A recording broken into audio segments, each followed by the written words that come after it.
அனைவருக்குமே வணக்கம். தற்பொழுது பார்த்தீங்கன்னா ரேஷன் கடை ரிசல்ட் வந்து திண்டுக்கல் மாவட்டத்துக்கு வந்திருக்கு. ஆல்ரெடி திருப்பத்தூர் மாவட்டத்துக்கு வந்த நிலையில் இன்னைக்கு திண்டுக்கல் மாவட்டத்துக்கு ரிசல்ட் வந்திருக்கு. ரிசல்ட் எப்படி பார்க்குறதுன்னு பார்க்கலாம். டிஆர்பி திண்டுக்கல்னு சர்ச் பண்ணுங்கள். டிஆர்பியோட அஃபிஷியல் வெப்சைட் வந்து ஓப்பன் ஆகும். அதில் ரைட் சைட் டாப் கார்னரில் 3 கோடு இருக்குல்ல, மெனு பார், அதை கிளிக் பண்ணுங்கள். அதில் ஹோம்ன்றதை கிளிக் பண்ணுங்கள். அதில் கீழே ஸ்வைப் பண்ணுங்கள். சேல்ஸ்மேனு ப்ரொவிஷனல் செலெக்ஷன் லிஸ்ட்டு, கீழே பேக்கர்ஸு ப்ரொவிஷனல் செலெக்ஷன் லிஸ்ட்னு இருக்கு இல்லையா, அதில் சேல்ஸ்மேனை பார்க்கலாம். திண்டுக்கல் மாவட்டத்தில் சேல்ஸ்மேனை பொறுத்த வரைக்கும் மொத்தமாக பார்த்தீங்கன்னா 84 பேர் வந்து செலக்ட் ஆகிருக்காங்க. அதுலேயும் பார்த்தீங்கன்னா குறிப்பாக சீரியல் நம்பர் 26 பி மல்லேஸ்வரி அவங்களுக்கு வந்து ஸ்டார் போட்டு வித் ஹெல்டு அப்படின்னு கொடுத்துருக்காங்க.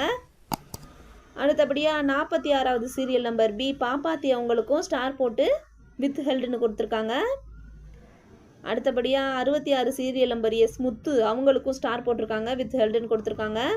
அடுத்து 84வது கடைசி நம்பர் பி ஆர்த்தி அவங்களுக்கும் ஸ்டார் போட்டு வித் ஹெல்டுன்னு இருக்குது. வித் ஹெல்டு அப்படின்னா அதாவது சர்டிஃபிகேட் வந்து அவங்க வந்து சப்மிட் பண்ணாமல் இருந்திருப்பாங்க, அதுக்காண்டி தான் வந்து ஸ்டார் போட்டு ஹெல்டு அப்படின்னு கொடுத்துருக்காங்க.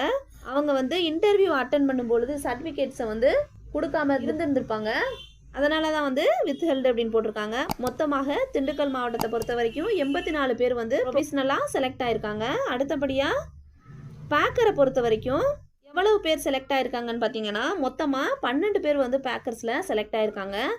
அதுலேயுமே சீரியல் நம்பர் லாஸ்ட்டு 12வது சீரியல் நம்பர் என் ராஜ் அவர்களுக்கும் ஸ்டார் போட்டு வித் ஹெல்டு அப்படின்னு இருக்குது. இவங்களுமே பார்த்தீங்கன்னா சர்டிஃபிகேட் வந்து சப்மிட் பண்ணாமல் தான் இருந்திருப்பாங்க, ஸோ அதனால தான் வந்து அப்படி கொடுத்துருப்பாங்க.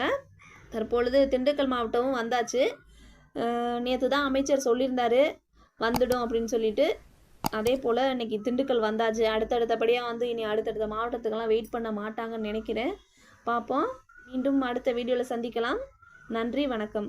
இந்த வீடியோ உங்களுக்கு பிடிச்சிருந்தா மறக்காமல் லைக் பண்ணுங்கள், உங்களோட ஃப்ரெண்ட்ஸ் அண்ட் ஃபேமிலிக்கு ஷேர் பண்ணுங்கள். இது போன்ற பல பயனுள்ள தகவலை தொடர்ந்து பெற நமது டிஎன் ஜாப் அப்டேட் சேனலை மறக்காமல் சப்ஸ்கிரைப் பண்ணுங்கள்.